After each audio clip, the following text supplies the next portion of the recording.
to lose. I'm built to win. Applied myself. I filled it in. No time for the doubt. They counted me out. I'm getting it in. Yeah. No time for no loss. Pacers were going to make the playoffs. It didn't end so well for you, brother. If you ain't thinking the same, then we playing by different rules. You can't see the vision, we living at different views. Until we complete the mission, keep getting up, never snooze. I walk the mile in my shoes, had the mind of a fool.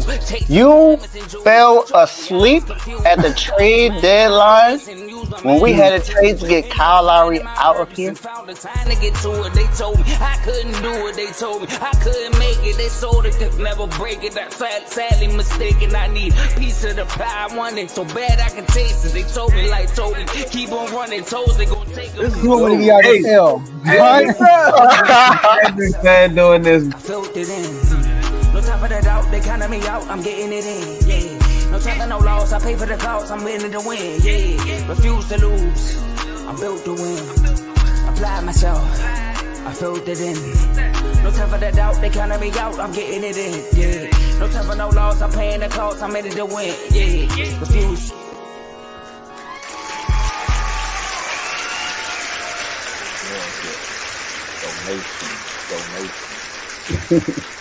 Let's go. Welcome to Refuse to Lose Sports. My name is Joe Jordan. Excited about today's episode, man. We got to talk some NBA basketball, man. You know, like we did a lot of football in the past, but it kind of times has shifted after the All-Star break. Super Bowl is over. Now we like probably 90% basketball going forward. All right. So I got two of my bros with me. We got two guests coming through. We got two of my real bros, you know, blood bros coming through. J-Mo and Vaughn, RBO Vaughn it is. But as y'all can see, Davey Dollars is back, right, sitting here, right? And we got Missy, your son, Tomo. How y'all doing, fellas? Oh, my bad. The doghouse, man. What's going on? Yeah. You see the dog in the background. I'm here to represent the doghouse, of course. I am back. DeVore, I don't know if you're watching, but I knew it. There you go. Don't know if you're watching, but it's called having a job.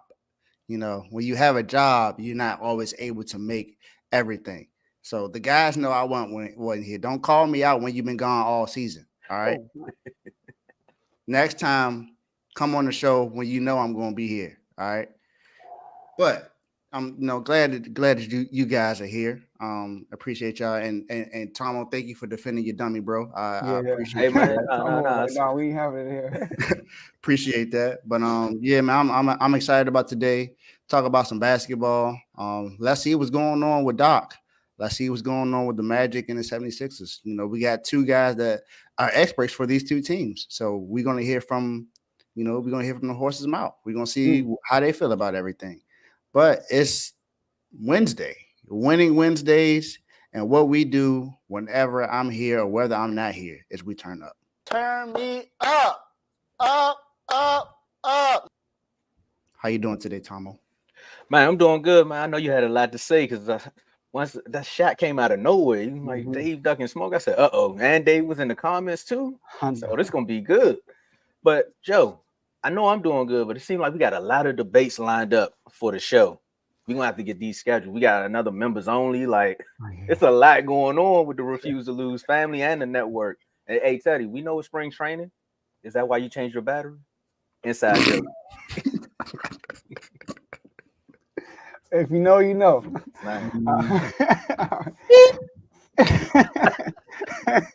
Yeah, PTSD, man. All right. So look, we are streaming this on 3 platforms. All right. We are streaming this on X, Facebook, and YouTube. So make sure y'all, share. Like the video on all 3 platforms. Saying X kind of threw me off. Like the video on all 3 platforms. Make sure y'all follow and subscribe on all 3 platforms so you can keep up with all the content we put out for y'all. Share the video also. You want to share with others, on all 3 platforms because we know you're watching live. We know you're enjoying yourself right now early in the morning, But you want others to come on and watch with you because y'all can use that comment section. We can see all the comments that y'all be putting out throughout the show. Shout out to Vaughn with the first comment of the day. All right. So give him a shout out real quick. And share it and then get everybody else on. And look, speaking of the comment section, listen, man.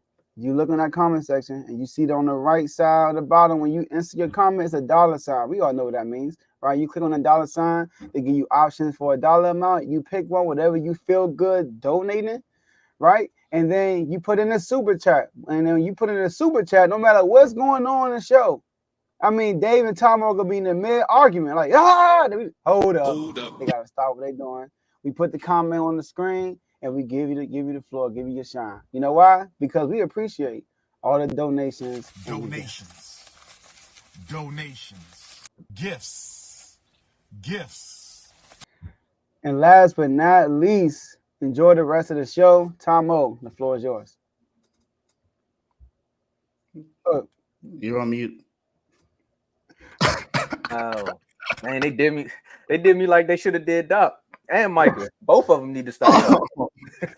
Look, but I was saying it's Winning Wednesday for the people who can't read lips. I said it's one of those Wednesdays where you want to take it back a little bit and you'd be like, man, remember when we was young? You wake up, moms wake up about 6 a.m. She start cleaning the house. She either got the good gospel music on or she playing some old school.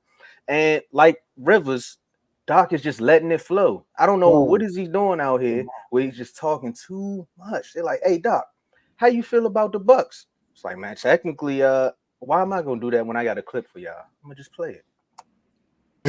I'll be honest, I told our owners when they called, I said, I think I don't understand why you're doing this, and they said, one of the things they said was, well, it doesn't matter. We've done it now. And we want you. And so that was a tough one. That's where you had the hesitation. Hesitation from who? You or ownership? Because this is the fourth coach, I think, that the Bucks have had in almost less than a year. You took the job. Look, J-Mo said it before I could say it. Why you take the job if you're going to do all this complaining? So we got to talk about it, man. Is Doc receiving unfair criticism? Because we hearing all the players say something now. Dave, how you feeling, man? So I'll say this first. I think who deserves the most criticism is ownership. That's who needs to have all the criticism. Because from the beginning, we thought that this was the dumbest thing to do in the middle of the season when your team was number 2 in the East, and now they have gone to not even being top 2 in the East. Like they're 3-7 now since Doc Rivers got there, and now people are going to say it's because of Doc. No, they were pretty much this bad before Doc even got there. They were inconsistent. They just weren't playing well, no matter what the case may be. Offense was doing what they needed to do, but the defense isn't there, and the defense is still not there. I don't know why Doc being there they thought Doc was going to change that. Now, okay, go ahead, put it up. I'll say the There you go. This wow. Yeah, you can say it. Go ahead. I was trying to say you, man, but you beat me to the punch. So good. Shout out to Teddy, Mr. BWC himself with the $4.99 super chat. This is for a ticket at Fenway Park this upcoming season. Wow. Hashtag start spreading the news. Hashtag do your job. Hashtag humbly. Hashtag do. Hashtag fight on. Start spreading the news. You know what? It's all back. good. It's all good. I know. It's all good. Shout out to Duke though. Back to what I was saying. So, but Doc, just be quiet, man. Just go out there and just do what you got to do. I don't think we need all this information that you're putting out there. Saying that, you question them. Well, you didn't have to take the job, Doc. You could have said no. You could have been like, nah, I'm good. I'm not here to. I'm having a good time. Be the comment. Sideline reporter. Yeah, being a sideline reporter right now, commentating. Yeah. I'm having fun doing this right now. I would love to be a coach, but you're gonna throw me in at the middle of the season right before All-Star break?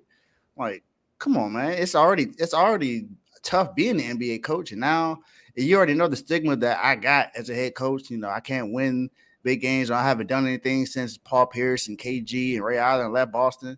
Haven't even sniffed the final since then. So I mean, I don't really know what was the expectation. I don't know what they thought Doc was going to come in and change. The only thing you did even before the trade deadline was go get Pat Bev. And Pat Bev does make a difference in the defense. Don't get me wrong, but that's one person. That's one person. That's not going to help you out. And honestly, he's not Drew Holiday. Let's just be honest about it. He's not what Drew Holiday was as a defender. He is a pest, and he doesn't make a defensive impact, but it's not the same as Drew Holiday. And you pretty much didn't do anything to help your offense out, or to help your team out, not your offense, but you didn't do anything to help them out. To me, it just didn't make sense to fire him at that moment and then go and sign somebody who was basically consulting the team while he was there. It was really just like a slap in the face. So, but Doc, it's at no point now should you be complaining about it because you accepted the job. So, is he receiving unfair criticism? I don't believe he should be getting the criticism he's getting now. But Doc, you also need to just stop talking. Just stop. My God. Go ahead, Joe. Man, what's up, Doc? I think he is receiving fair criticism. Man, listen. Here's the thing, right? You just got there, bro. And already in your press conferences, you throwing your team under the bus. That's what I don't like. You know, when they lost to Memphis, this dude was making so many guys not doing this, guys not doing that, guys not doing this, guys not doing that. Some guys out here, some guys in Cancun. Bro, you just got there. Like, what you talking about? Right? We all know Ben Simmons' situation. I mean, I don't know. Can he be a star point guard? I can't answer that right now. Drew, whatever his name was, like, he's known for not taking responsibility. He's known for that. He's known for pointing the finger and making excuses. Just like you just said with the whole interview. I'm telling these dudes, like, don't fire him. We already did it. Oh, that's bad. Is the job available? like that's basically what he did. Like, imagine that you were like, let's say Tomo Dave, one of y'all, right? Let's say one of y'all was like, man, Joe, it's his job. I saw online. I'm gonna try to apply for it. And then I'm helping you with your resume. I'm hoping you get things right. You know what I mean? You ask me questions about how should I do the interview. I'm telling you, man, do this, do that. You get the job. And then as you're doing the job, I had that job before. You know, I had a job similar to that. So I'm telling you how to, get advanced and everything. And then the organization don't like your performance. They fire you and ask me, do I want to replace you? I'm like, you know what? Nah, I'm not going to do that. It's not like that, right? Doc Rivers, I feel bad, but he still took the job though. That's what I'm saying, right? So yeah, I think it's deserved criticism. I think, and then Austin Rivers. Let me say something to Austin Rivers. He said something like on response to JJ and said, yeah, for the guy who doesn't take the blame, he definitely receives all the blame. Did he ever take responsibility after receiving the blame? I remember like when Philly, Jay might know this well, when he was in Philly, and they asked him about the 3-1 collapse, like his meltdowns in the playoffs, he deflected there. Remember they asked him about the T-Mac. Oh, if you go back and watch that roster, you'll be like, that's a heck of a coaching job. What? Bro, you was up 3-1. You had the best player in the series. You had T-Mac. So my thing is, whole career, all he does is deflect, blame, and all that stuff. So I got more, but I want to let time go. So yeah, it's definitely deserved criticism. Doc the person, yeah. Doc with the Bucks, no. Because again, like you said, this was already what it was when he got here. Mm-hmm. Technically, Doc, when you signed up, you kind of just took over what you are a bigger name than Adrian Griffin. So that's why you're getting more media attention. Because technically, Adrian Griffin was doing the same exact thing with this team. They were winning some games and they were losing some games. They weren't playing no defense. Giannis the whole bench is Giannis family or Lopez family. That's just who it is. Now, if I'm Doc, I'm coming out and saying that. I'm not talking about the coach. I'm looking at ownership saying, like, why don't we have a better bench? Why are you letting the players dictate who's on this team? Like, those are the things that Doc should be saying. Because technically, if they fire you, you could just go back to the booth. Because at the end of the day, you really didn't want to do this.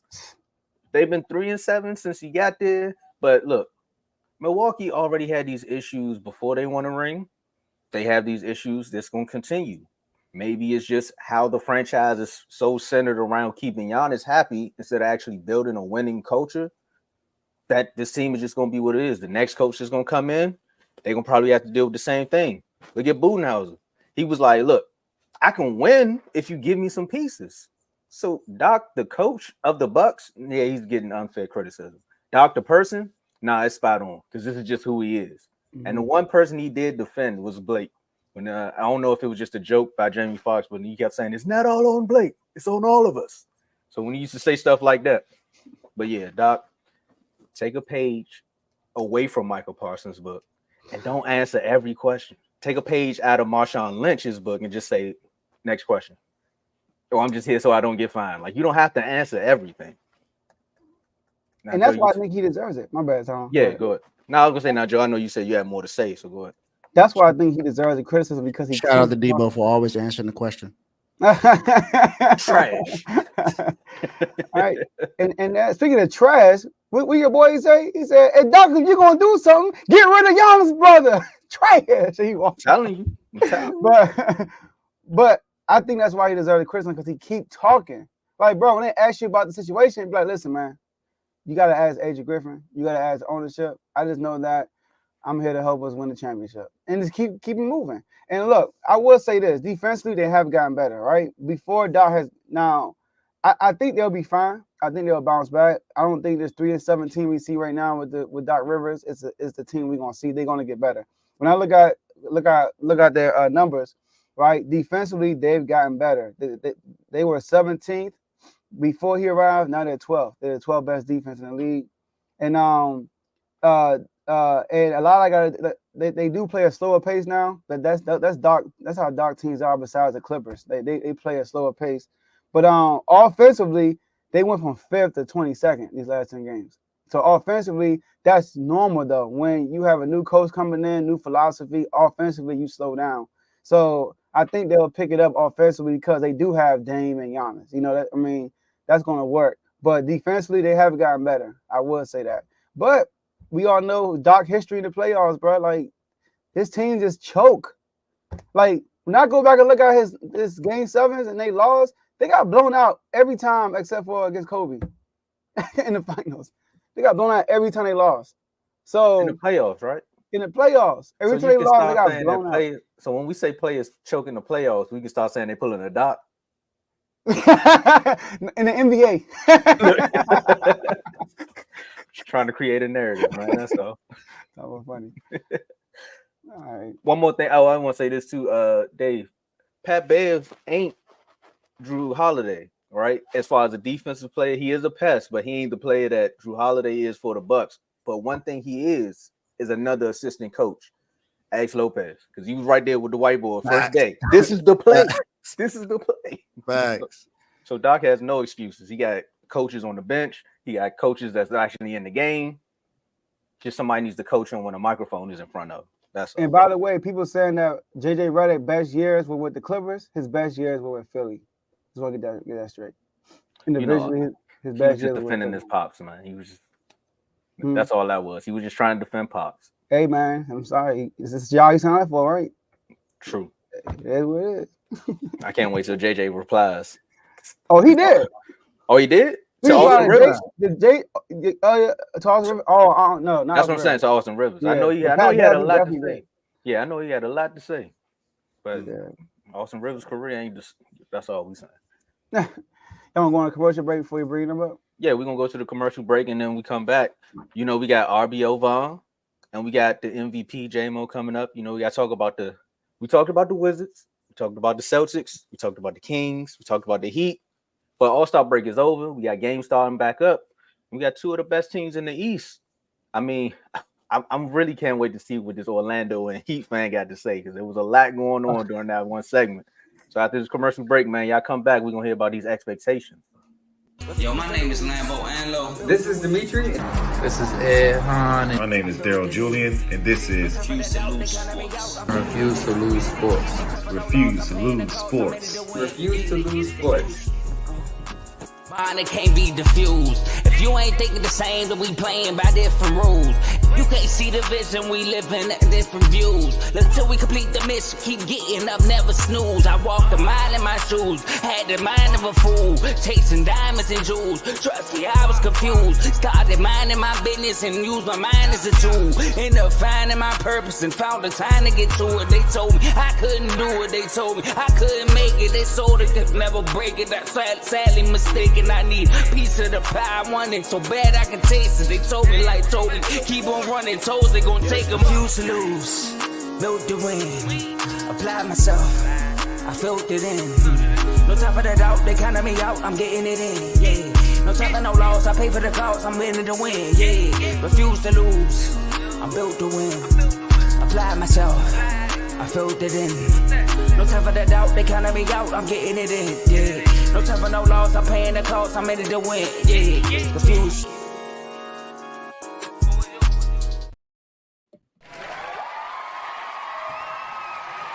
Let's get it. Go ahead. Welcome to the stage, RBO, Vaughn, and JMO. How you doing today, fellas? Doing good, man. Thanks for having me on again. Always. I'm doing blessed, this morning, man. Let's get it. All right, Jody. Let's go. Go ahead, Dave. Let's get it. You got the mic. First up, RBO is here. So let's talk about the Magic. Let's see what's going on down in Orlando, down in Disney World. Let's see what's going on with those guys. So this is a question that we've asked. I'm pretty sure if everyone who's tuned in saw the last segment where we talked about the Kings, the Celtics, the Wizards, and the Miami Heat. Same question goes for the Orlando Magic. So Vaughn, this is your team. They have definitely impressed from how they were last season. They're in a better situation than they were now, than they were then. What are your expectations for the Orlando Magic in the second half of the season? Well, y'all know, since last year, all I've been saying is top six. Right now, we're eighth, and we haven't been playing our best basketball. We've been dealing with lots of injuries, but as of recent, we've been healthy. So we've been finding ways. We're actually playing with a full roster, and everybody's finding their way. Finding their rhythm, things of that nature. But I'm still with my expectation, man, in the beginning of the season. I'm going with top six playoff team, I think we can. I looked at our remaining schedule, and we have some pretty easy games. Like a lot of teams are under 500 that we play. We have some solid games for sure. Don't get me wrong. Of solid playoff teams, but a lot of teams, like we played most of our tough games, and I think that we can definitely get some dubs down the stretch. I think because we got the Heat that we're tied with, the Pacers right there, and then you got the Sixers and the Knicks. I know we're gonna have more wins than the Pacers at the end of the year. That's a fact. Like I just know. I don't see them maintaining. I think that they're going to be the playing team unless Philly just start taking L's, unless Philly just start taking L's out of nowhere. But us being a top four defensive team for our defensive efficiency, I think us having that wild card, being able to lock down, we've held teams under 100 a lot of times. And every time we did that, we pretty much won the game. So I think we hang our hat on defense, then we can definitely get that top six. I got a question. So you got a young team and a young coach, all right? So how big would a playoff berth be for your team going forward? It'll be huge because not only will we get, experience, but it'll be progress. Last year we started off terrible because we had like six starters with six players that actually got burned. Everybody else was like G League two-way players. But, we had a terrible start. Then once we got healthy, we went on a nice little run. Could have made the play-in, but, we opted into just tanking the rest of the season. And then this year, we have a big chance to get in, either the play-in or the playoffs. So if we get in this year and then we had Paulo be an all-star. You know, we get in the playoffs, we get some good bumping. You know, that'll really elevate us because we're building something special here. Like we're getting the players. You know, we're building the culture with our coach and everything. And us going to the playoffs this year, even if we get bounced in the first round, you know, I think it'll be a huge accomplishment, and it'll just make us a lot better for you know the years to come. So, with your young coach, how impressed are you from how he has turned things around from last year to this year? Because in the beginning of the season, you guys were top three. You're top three in the East, and of course, you know things start to play out, and you know you are where you are now. But just to be in that position, early, how impressed are you with him as a head coach? I'm very impressed. You know, there's still some things that he's gonna have to get better at. You know, he's like Joe said, he's a young coach.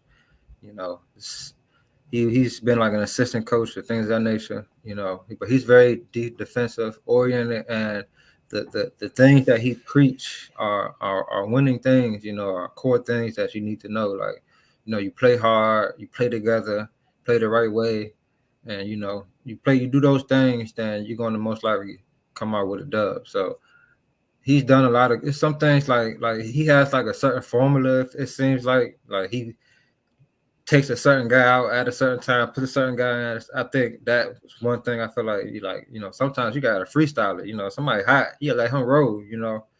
Because our young rookie Anthony Black, we played the Mavericks one game, and he from Dallas, so we was in Dallas, and he was cooking. He hit like his first 5 shots, 5 for 5, and 4 of them was threes, but he ain't finished the game. I'm like, come on, like he should finish the game. He's a good defender, and he hot from the 3. So little stuff like that, I feel like he has to get better at. But he tends to stick with his rotation a lot of times, and that kind of irks me.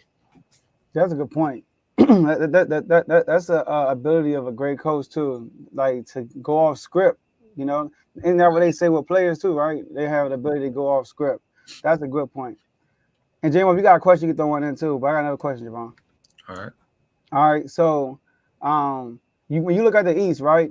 When you look at the East standings, what teams would you say like, all right, you know, I kind of asked Dave the same question. What team would you say in the East you would be like, you know what? I kind of, you know, I'm not scared of nobody, but these are some of the teams that I'd rather not play in the first round because of the matchup. You know, what teams stick out to you?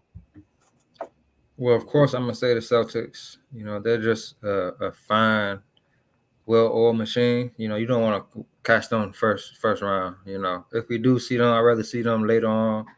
You know, which means we got a little bit momentum. You know, we don't got some dubs.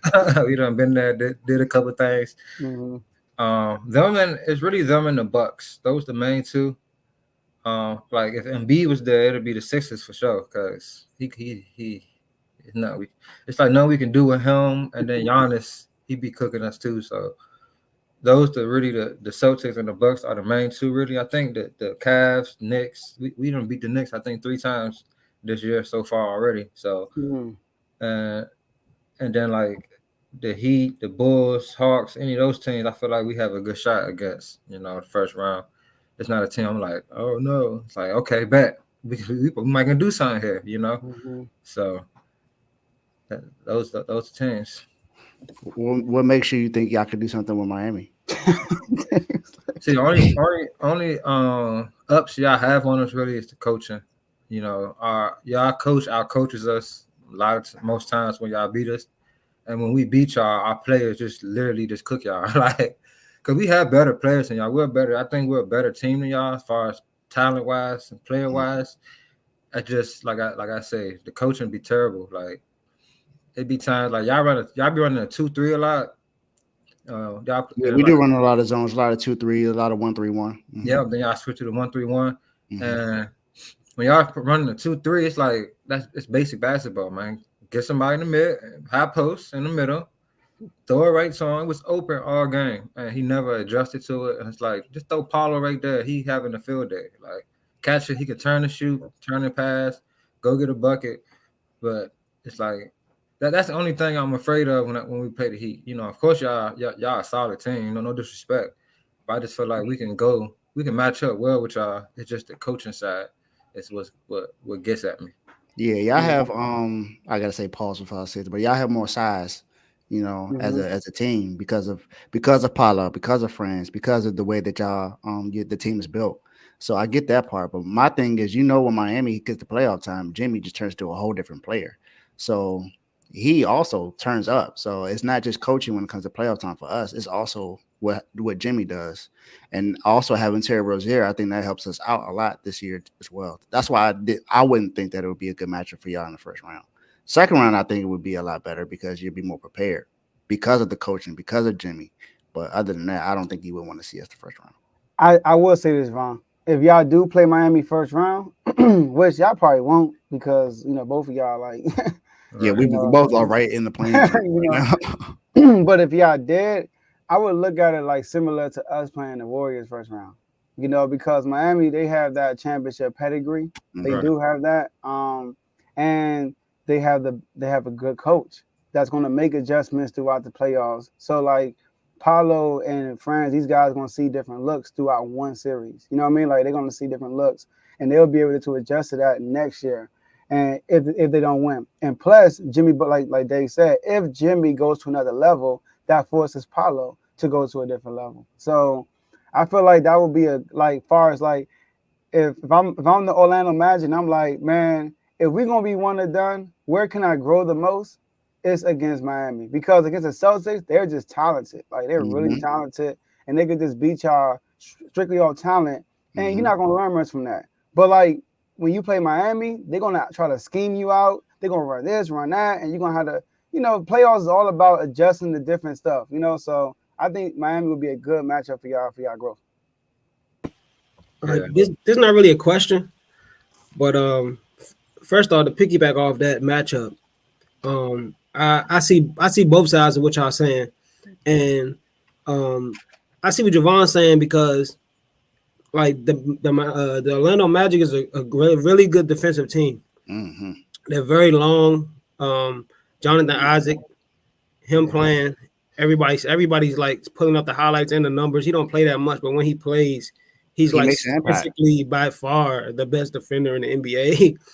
Help side, on ball, you name it. He's like a defensive specialist.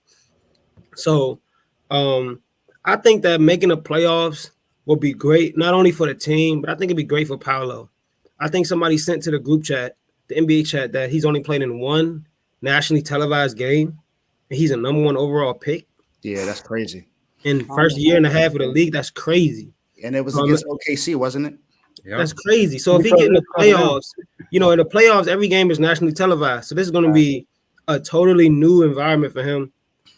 And I think he's ready for it. I think he's had some great stat lines that he's put up when he hasn't had his other best players on his team. Some games this season, he's put up some great stat lines. I do remember one specific game when they played Minnesota and Franz was not playing. And he had a bad shooting night. I think that was a great game for him because it was one of the first games against a great defensive team where he couldn't just bully his way, you know what I mean, to a bucket. Minnesota's a real big team. So he had to, like, you know, figure out how he was going to get other guys involved, and he had to figure out how he was going to get going. So he's gotten better with that throughout the year. It's still his second year. He's already made the playoffs his second year. I mean, not the playoffs, the All-Star game his second year. So if he can lead this team to the playoffs his second year, it will give him the confidence boost that he needs to let him know, like, not only am I an All-Star, but my second year I led my team to the playoffs. Like, I belong here. So as great as these players are, all these players have egos. They want to be the best. They think they're the best, but they still need that validation. You get what I'm saying? So once he make the All-Star team and he lead his team to the playoffs, he's like, all right, bet. Fluke, I do belong here. All my hard work is showing and coming to fruition. So I think making the playoffs would be tremendous for the Orlando Magic. And like I said, for Paolo individually. Yeah. You see the question, Javon? Yeah. Clay. Hold on for the listeners. Shout out to Teddy. He said Magic have been mentioned as a potential spot. Magic, yeah, potential spot for Clay. How do you feel about that, Vaughn? Clay with us, I won't mind that. It's just I love Jalen Suggs, man. Like him at the 2. That's one thing our team really prides ourselves off is defense. And Clay, he can still play some defense, but I don't think he'll be able to start with us. And I think he'll want to start. I mean, he can start, but I wouldn't want him to start. I like Suggs. I think he'll develop into a better shooter, not a Clay, nothing like a Clay, but his defense is and his hustle and all that is too. Like he does literally everything. He defends, hustles, he facilitates, and even get buckets. So I wouldn't want that, Teddy. I won't. Be more athletic too. His athleticism too. Yeah. Yeah, he got energy like crazy. You definitely do. Y'all know in high school he was ranked a higher quarterback than Patrick Mahomes. I remember that. Hey, Jalen Suggs got straps, so I know that much. Remember when I talked about Orlando Magic on my show? That boy is a defensive beast. He play with a lot of emotion. That's one thing we got. We got 2 guards. Like that's when we healthy. And even off the bench, we got Anthony Black, but Markelle Fultz and Jalen Suggs, they be strapping up top. So y'all, when y'all come to play us, y'all just know y'all 1 and 2 have to work. It look like they love playing defense too. So, yeah. But, one thing about us that's really troubling is our shooting. Like we tend to take too many threes at the worst times. Yeah, you're not even overall a good 3-point shooting team either. We're the second worst as far as 3-point percentage behind the Spurs, and we take the second most free throws. That's because can't nobody stop us going to the basket. So that need to be our recipe. Just attack the basket a lot more, drive and kick for more open threes, and I think we adjust to that and even start making more free throws because we like 75% right now, which ain't good. Then I think turnovers. Those are the 3 things: shooting, the threes, the free throws, and then turnovers. We clean that up, then we'll be all right because we can defend. But this is like a recipe. This is the perfect recipe, like for growing a successfully growing team. Like turnovers. That's young. That's a young and erratic team. Mm-hmm. You know what I mean? Especially a team without a consistent point guard. Right. Turnovers. 2, free throws. Now, for 1, making the free throws, but y'all already getting to the line. Right. You know what I mean? So that's a plus. Y'all already getting to the line. And as far as the 3-point percentage, I was gonna say, is it the fact that y'all can't shoot, or is it y'all don't take great shots? That's what it is. You see what I'm saying? Because like that's a major key in the field goal percentage. So y'all already have the recipe. Y'all heading in the right direction. Mm-hmm. Definitely. Y'all don't take that many threes either. Well, I don't understand. Sorry, this is off the Magic. How the Spurs last in 3-point percentage and they got Wemby? Like, that makes no sense to me. That's how you know he's not getting used right. Because he only played 28 minutes a game. Like, come on, bro. Minute restriction though. Yeah, but anyways, before we move to Philly, anything else you want to say about Magic, Ron? Well, we on top 6, man. Paulo, first All-Star. Yeah, he's the only player I think that was in all the events. So he participated in something each day. So I think him being there also is gonna make him want to ball more because when you there the first year you just soaking it in, things of that nature, but you trying to hoop though too. You go out there, my man only had like 9 points, 6 points, something like that in like 18 minutes. He trying to get some bumps, so he gonna definitely kick it up next year. But finish strong this year, and let's see what we can get. Let's get it. All right, Dave. All right. Now we done enjoyed ourselves down in Disney World. Now it's time to go up to Philly, and not green Philly, blue Philly. We here to talk about the other team. Exactly. We here to talk about the 76ers, man. This is a team well known for some of their players like Allen Iverson. That's like the biggest name you hear when it comes to them. Andre Iguodala started off there. They had the 2 AIs there, but now they got Joel Embiid.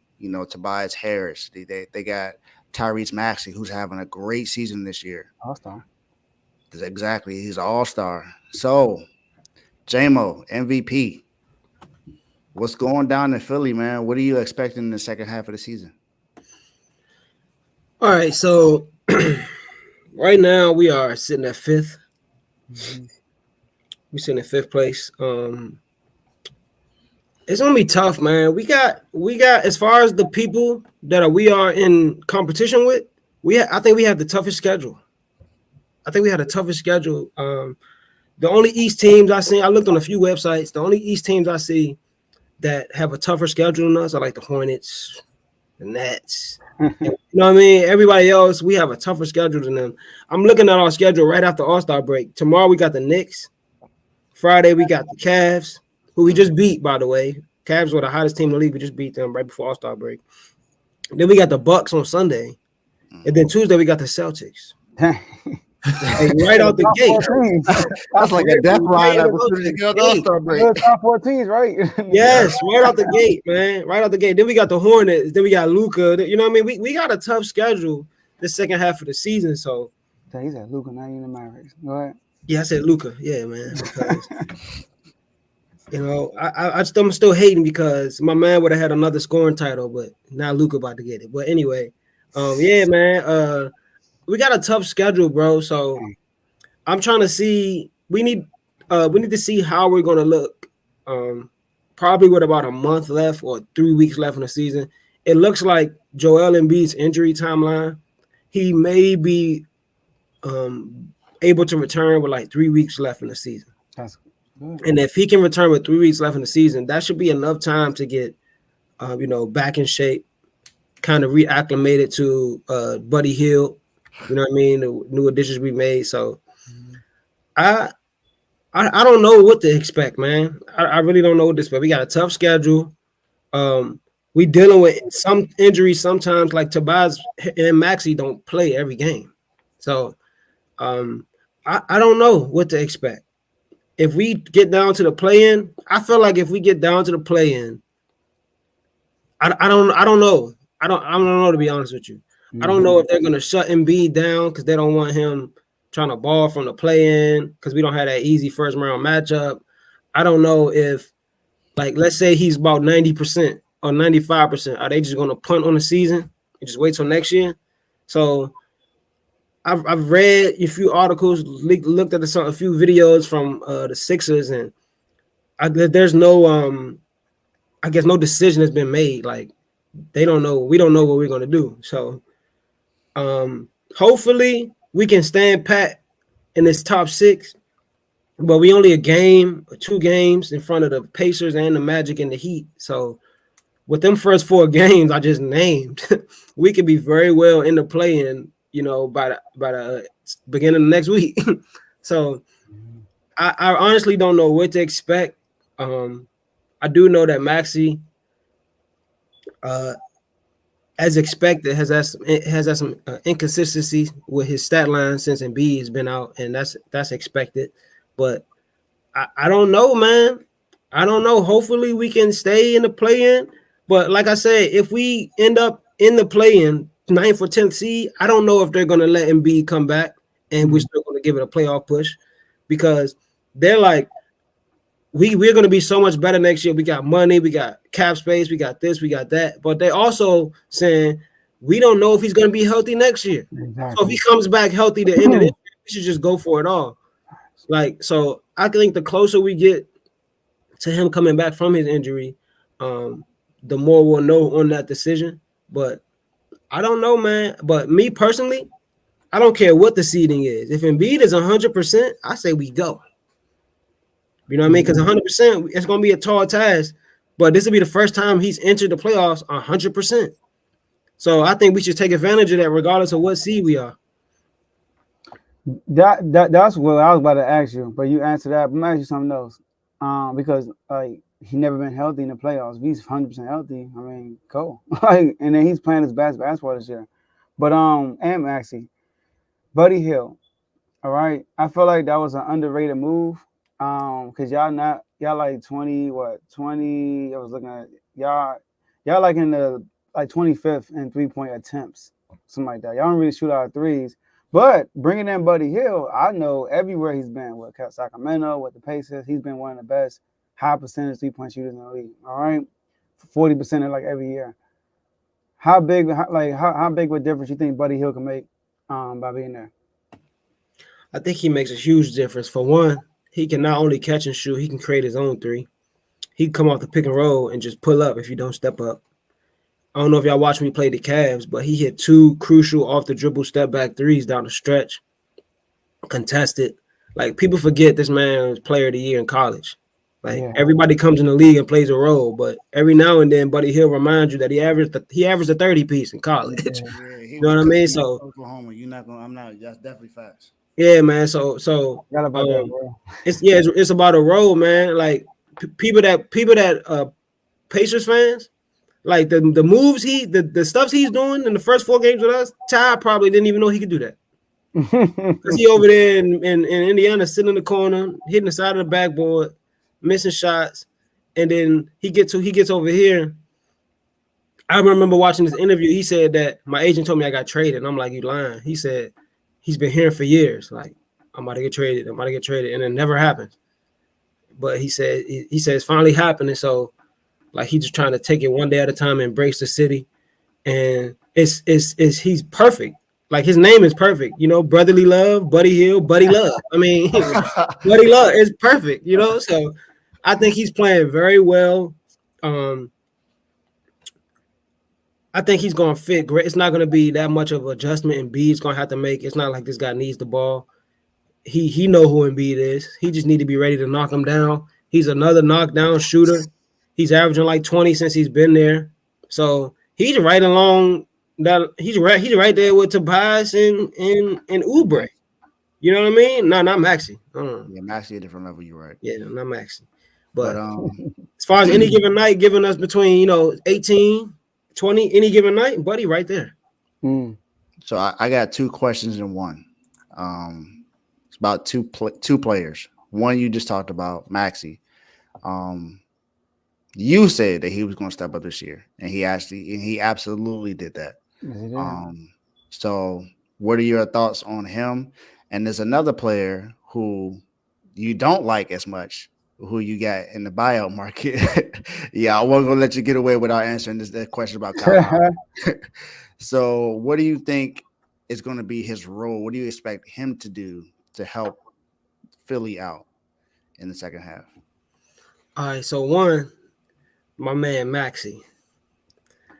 Look, man, I don't think it took a rocket science to see that once Harden left, Maxey was going to break out. Now, I can't wait to see how he looks in the playoffs. I just hope that if Embiid doesn't play and Maxey start getting doubled in the playoffs and he doesn't look as good in the regular season, people are going to be like, he's fluke. He's you know what I mean? Because, like, that's not going to be fair. Nobody ever said he was a superstar or a number 1 option. You know what I mean? So that's one. But, yeah, man, Maxey been balling. I think if Embiid is there, Embiid has to be there. If he's playing with Embiid, he's a legit second option. You know, I look at him right there with Jamal Murray. How Jamal Murray is for Jokic, never made an All-Star, but Maxey made the All-Star this year, but like legit second option. I look at Maxey like that, man. Like Maxey, legit 2 years in a row, averaging 20 in the playoffs, shooting 40% from 3. And he's been behind Embiid and Harden. So I think Maxey's legit. Like, period. I think he's legit second option. Nick Nurse is trying to turn him into a ball hawk, workhorse. He's making him guard people 94 feet, using his speed and his long arms. He's trying to get better at guarding the pick and roll because he gets screened a lot in the high pick and roll. He's trying to recover. He makes a lot of inexperienced and undisciplined mistakes on defense. He runs into people because he's moving too fast. So Nick Nurse is trying to get him right on the defensive end. And, yeah, I think he's legit. But Kyle Lowry, man, look, I know he's a savvy veteran, man. I just don't want him coming over here flopping. You know, man, it's just some stuff he does on the court I just do not like. He'll run full speed into you, throw the ball in the air, and look at the ref. And I'm like, bro, we don't need that over here in Philly. Like, we don't need that. Embiid does all the flopping on our team. He's earned that. What have you done? Look, well, look. Yeah, I think he's gonna be a savvy veteran. You know, he's gonna come in and put guys in the right place. He allows Maxey to, do what he does best, which is tunnel vision to the basket. He don't got to worry about facilitating and running the offense, set people up for a few minutes. Kyle Lowry can come in and do that. And I think that you just have to play Kyle Lowry on the court with Maxey and with Tobias and with Oubre. You can't put him out there with Robert Covington and Kenyon Martin Jr. You got to put him out there where he can facilitate. Because if you put him out there with them dudes and Kyle Lowry got to score, like, that's not smart. So long as we play him with the right rotation, I guess I'm not mad at it. I'm gonna be honest though. Like, if we didn't, I think we'll be just as good without him. But he's from Philly. Shout out to Kyle Lowry. You know what I mean? Villanova holding it down. But yeah, I mean, I guess it's an interesting pickup. Another savvy veteran who has been around the block a few times, who can show our youngest the ropes. It's funny because it's the second time y'all took somebody from Miami, PJ Tucker, now Lowry, and also Tyrese Maxey. What I've noticed from him, what I noticed from what I've seen without Embiid, he's so wishy-washy. Like, there are games where like he can't miss. You know what I mean? Like, he looked really good, and then there are games when it's like this dude can't even get a clean shot off. Like, and then it looked like he's really bothered with the double teams and the focus on him. So without Embiid, I do think it will be he won't look as good as he is right now. I don't think he will up his game without Embiid. I do think that this is going to be a huge learning curve for him. But with Embiid, obviously, he's been in the playoffs before with Embiid. He's been a second option before in the playoffs with James Harden. So I feel like with Embiid, he'll be Maxey. But y'all need Embiid, though. And I think with Embiid, y'all can beat, for real, anybody in the East. If Embiid puts y'all on his back at times like he's supposed to, even the Celtics. Like, Embiid is the best player on the court when y'all play the Celtics. So he should be able to dominate, and they have nobody for him. So not even Porzingis, he's too small. So that's how I look at it. Facts. So Teddy asked you a question, J-Mo. What's the one movie you wanted the 76ers to make at the deadline? I don't know, man. I'm not gonna say there's a move I wanted them to make. I guess Zach LaVine would have been a good move for us. Oh yeah, you got. Yeah, he's hurt and sitting out and all this, but I know I heard some rumblings about Siakam, but he ended up going to the Pacers. I don't really know what the one move I would have made. Like, we need to make this move. I just thought that we should have, like, we should have made a move because, like, the window we have, the way Embiid's playing, the coach that he has, the way Maxey's playing, the pieces we put around him after that Harden trade, it's like we got to maximize this because Embiid is never this healthy. He's playing outrageous right now. And then he got hurt, and it's like, all right, well, we can hit the ground running next year if all else fails. So I guess it's not a move that I wanted them to make, not a specific move. But y'all can get Zach LaVine. He's a free agent this year, right? He might be yeah, because they were trying to trade him. So, and Tobias is a free agent, right? So, and DeRozan too. I hear a lot of people saying DeRozan would be perfect for us. Mm-hmm. I hear a lot of people, like former players, GM. I hear a lot of people saying they think DeRozan would be perfect for us. Since you brought him up, here's my question. All right, I had two scenarios for you here. All right. Okay. DeRozan is in it. Okay. So say things don't work out this year. Embiid come back, he don't come back, y'all don't get it done, right? Would you rather A, drop Tobias? Hey, it's like, go ahead. If you drop Tobias and A and B, so you drop Tobias and bring in DeRozan, like you just said, savvy vet, mid-range beast, can get you 20 to 30 any night, Underrated passer. He's not bad defensively neither. He'll play some hard-nosed defense because they be doing up there in Chicago. Or B, drop Tobias, bring Clay, a shooter, trade ball specialist, a guy that can play off ball with a guy like an Embiid, a guy like a Maxey, that can go out there, roam around. He probably give you a little juice on defense. Not the same, but a little bit of juice. He brings you that championship fervor. and he also is a competitor. Which one are you taking? That's tough. That's a good one. I don't know, man. I'm gonna probably go with DeRozan, just because Clay's on a decline. I don't know what Clay's gonna look like next year. You know what I mean? Is he gonna be the same? Is he gonna get better? It looked like he's getting worse by the year. So he does have that, championship pedigree, and I don't know, man. I think I would lean towards DeRozan, especially if we're dropping Tobias. Mhm. Like I would lean towards DeRozan. Like you said, he's a very underrated defender and an underrated passer. Like you said, Joe. I remember when they played the Bucks in the playoffs and they won that one game. DeRozan had 40, like 8 assists or something like that. DeRozan was cooking. So, yeah, man, I might lean towards DeRozan. He's like the all-time Raptors leading scorer. He's been the best player on playoff teams. So yeah, I might lean towards DeRozan. He said, "Take Levine and Torrey Craig." I like Clay. See, the only way to get Levine, you're gonna have to trade for him. He's not a free agent until 2027. So, he's on the contract. He signed his contract in 2022. It was a 5-year contract in 2022. So, the only thing you would be able to get is DeRozan as a free agent. So yeah, he unrestricted too. I ain't know that. But look, DeRozan and Tobias are both unrestricted free agents this year. I like Clay for y'all. I think Clay gonna cost less than DeRozan, so y'all be able to do more with y'all money. DeRozan don't shoot the three, and B is a lot of times he's in the mid post. So he's in that mid range territory.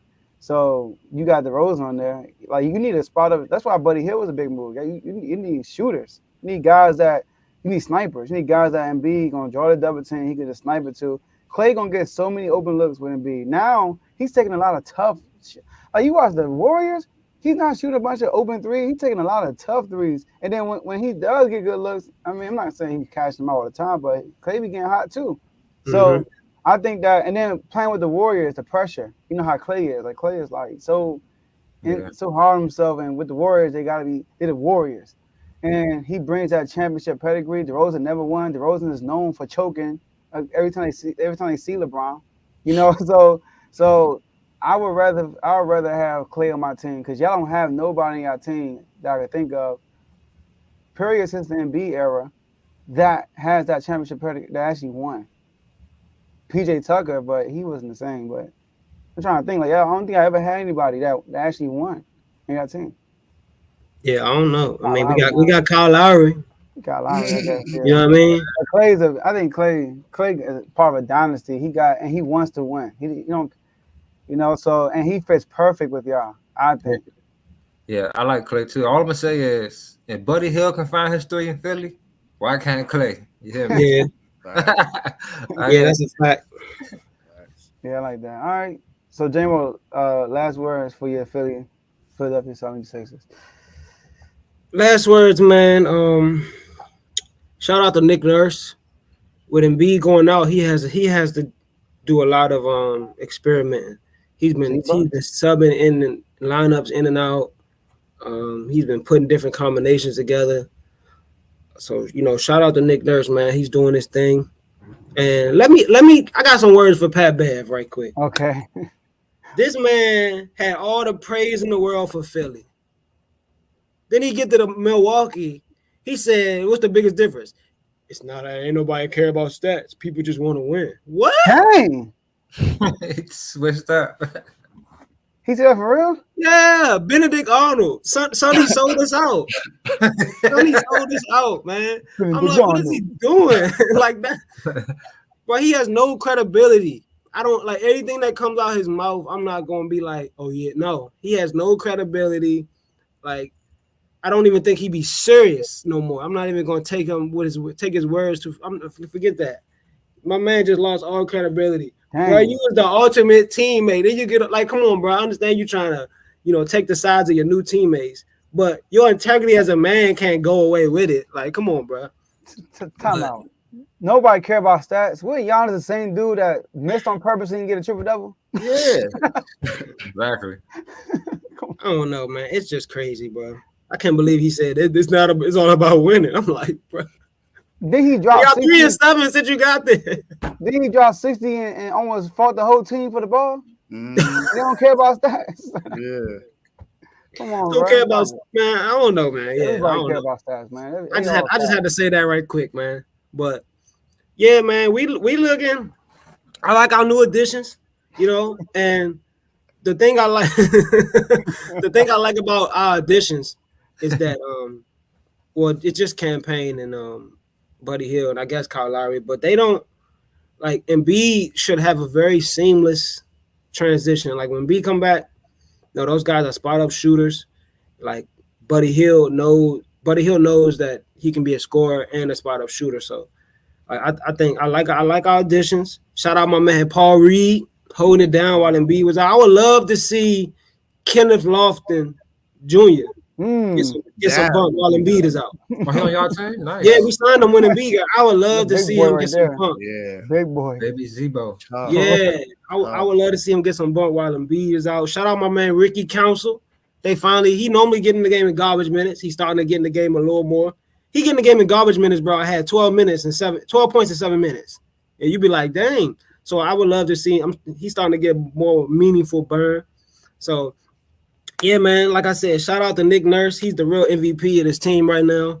And let's just keep doing our thing. Hopefully we can, you know, stay within striking distance till Embiid gets back. Paul Reed averaging 10 and 7 without Embiid. And Nick Nurse is the reason why I trust Philly more than I trust Milwaukee. yeah, Nick Nurse looking at Milwaukee. Kanye, gotcha. Gotcha. Like they said, bro, it's like they thought we was extra sick. They thought we had like, you know, COVID or something, but we ain't need a doctor. We just needed a nurse. We There it is. we wasn't that sick, you know what I mean? Here we go. All right, let's roll out. Let's get this last word. So look, my last words. Shout out to the whole R2L family. I know you mentioned Disney. Shout out to Coach. Coach been living his best life in Disney. Every time I go on Instagram, I look on a story. He got the Mickey Mouse jar on his head. He's recording everything. I'm like, this dude turned up. But shout out to the whole R2L network. Man, I just hope Fox and Sabonis take this All-Star snub as a like burning fire. You know, I can't wait. I saw on YouTube that they did interviews. I'm gonna listen to that after this. Commanders, man, Caleb let's make it happen, y'all. Let's get Caleb. And that's it. That's it, man. Shout out to y'all on the show. Shout out to Vaughn and J-Mo for coming on. Hashtag Swiper season, like the bean. Yeah, for me, you know, shout out to, like Joe said, all the shows on the network. You know, we got RBO Vaughn right here beside us. He's been doing a great job on the basketball show. Hey, he definitely about to be busy. He about to crank up. Facts. So shout out to Vaughn. You know, the In the Red Corner, CTC, all the shows, man, been doing a great job. Make sure you tune into all the shows on the network. I got a special message for San Francisco. Okay. Special message.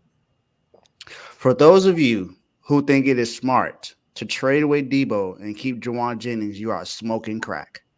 That's what I'm going to say. You are smoking crack if you think that keeping Juwan and letting Debo go makes a lot more sense. You are retarded.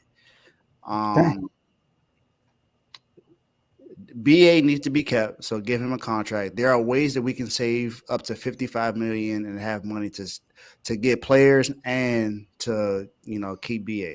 So I think John Lynch and them are pretty much, they know what to do. So I'm not too worried about BA being traded. I'm hearing that we are close to signing a defensive coordinator. Let me talk to Kyle Shanahan and John Lynch real quick. If it is Brandon Staley, do not expect your defense to be good next year. That's all I'm going to say. If you put Brandon Staley in that defense, you are just going to do exactly what you did this season with Steve Wilkes. So don't do that. You got Mike Vrabel out there along with Bill Belichick, and you have a guy in-house, Chris Kasarik, who knows exactly what he does. He knows the scheme that you want to run, Kyle. So either give it to him or give it to the other. Do not hire Brandon Staley. I will be highly upset. And also, shout out to Miami Heat. Let's just see what you guys do when it comes to playoff seeding and get to the playoffs, and I'll judge you from there. Right now, I ain't really got much to say to you right now. I learned from last year, so I'm not going to, not too much criticism, not too much praise right now until I see what happens later on. And then shout out to Duke. We got a chance to, beat UNC next time because they right above us. They keep losing to unranked teams, so. You got Cole? You got some issue? Shout out UNC. We stomped on them doodles. I mean Duke and them. And we had to get that off our Tar Heel, you know what I'm saying? But shout out to the boys, good dub last game. We're gonna bounce back, get to that Final Four. Shout out to Magic. Paulo, first time All-Star in the second year. We're going to keep on excelling, getting better, doing better. Shout out to my Steelers, making some changes with them coaches, man, on the offensive side, and I'm loving it. So, let's do it. And one more thing. George Pickens is just as good, if not better, than Devontae Smith. Joe was right. Let's go. Yeah, hey, I got your back on that, Vaughn. I got your back. Yeah, Dave. Yeah.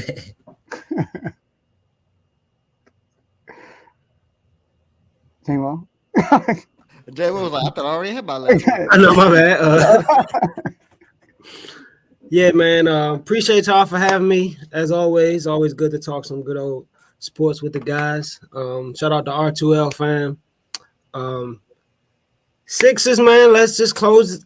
Like I said, keep in striking distance. You know what I mean? Until Embiid get back. Embiid, you don't know, you don't understand, bro. I literally, like, I really do. Like, I pray for you, bro. Like, I don't say, I'm not gonna lie, I say I say my prayers every night or whatever, but the times I do pray, most times I throw Embiid in there, man, because I think about how you get hurt all the time, bro. So, if you're not eating right, let me know so I can stop praying, because you got to do your part for my prayer to work. You know what I mean? So you're not doing your part, let me know. But if you are, you in my prayers, bro. We need you. You know what I mean? So we can see what we got. Now, as far as them Dolphins, Tua get right, man. That's all I'm going to say. Tua get right, dog. Let's get it. All right. That's all we have for y'all today, and we'll see y'all at the next episode. Peace.